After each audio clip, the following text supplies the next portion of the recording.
আজকে আমরা এখানে কাজে এসেছিলাম। দেখেন বড় মেশিন দিয়ে কিন্তু ট্রাক্টর দিয়ে কিন্তু ঘাস কাটা হচ্ছে। দেখেন এটা অনেক বড় একটা মাঠ। তিনটা গোলবার আছে।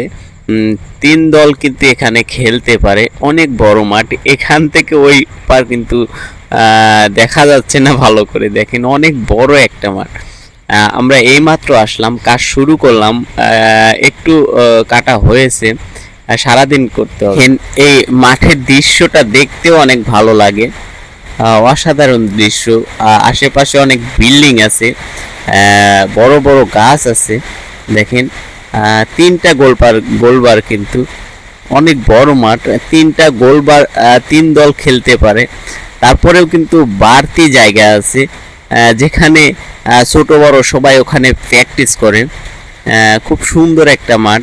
এখানে আমরা কিন্তু 15 দিন পর পরই কাজে আসি ঘাস কাটার জন্য। দেখেন অনেক বড় মাঠ। সামনে একটা স্কুল আছে।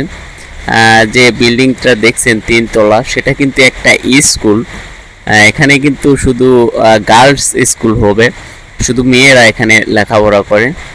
বিকেল হলেই কিন্তু এই মাঠে অনেক লোকজন আসে, ছেলে মেয়ে ছোট বড় সবাই কিন্তু এখানে এসে খেলা করে। এরা কিন্তু মাঠের এক পাশে দেখেন খেলা করছে। এই খেলাটা কিন্তু আমরা বাংলাদেশেও খেলেছিলাম।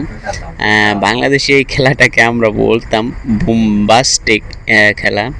দেখেন খেলাটা অনেক মজার খেলা, দেখে অনেক ভালো লাগলো, তাই আপনাদের মাঝে শেয়ার করে দিলাম। দেখেন এখন কিন্তু তারা করছে, বাটছে। আমরা আগে যেমন বাটতাম, লাস্টে যে চোর হতো সে কিন্তু মানে হতো, সেভাবে কিন্তু হাতে সবাই হাতেই করে মানে এই খেলাটাই করছে।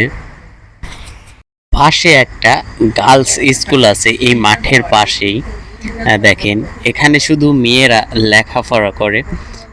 দেখেন মাঠ, স্কুলটার নাম হচ্ছে SMK পাটাং প্লো। ঠিক আছে, এই মাঠের নামও কিন্তু পাটাং প্লো। দেখেন খুব সুন্দর একটা স্কুল, একদম নীরব। আমরা যখন আসি এখানে যে চিল্লাচিল্লি কোনো শব্দ, কোনো আওয়াজ পাওয়া যায় না। বাংলাদেশে যেরকম আপনার স্কুলে পাশ দিয়ে কিন্তু যাওয়া যায় না, এখানে কিন্তু তেমন না। মাঠের এক সাইডে দেখেন একটা কিন্তু টয়লেটও আছে। দেখে মনে হয় না কিন্তু এটা টয়লেট, উপরে গম্বুজের মতো দেখা যায়। এটা কিন্তু গম্বুজ না, মানে ওটা প্লাস্টিকের, ভিতরে যেন আলো থাকে সেজন্য কিন্তু উপরে প্লাস্টিক দিয়ে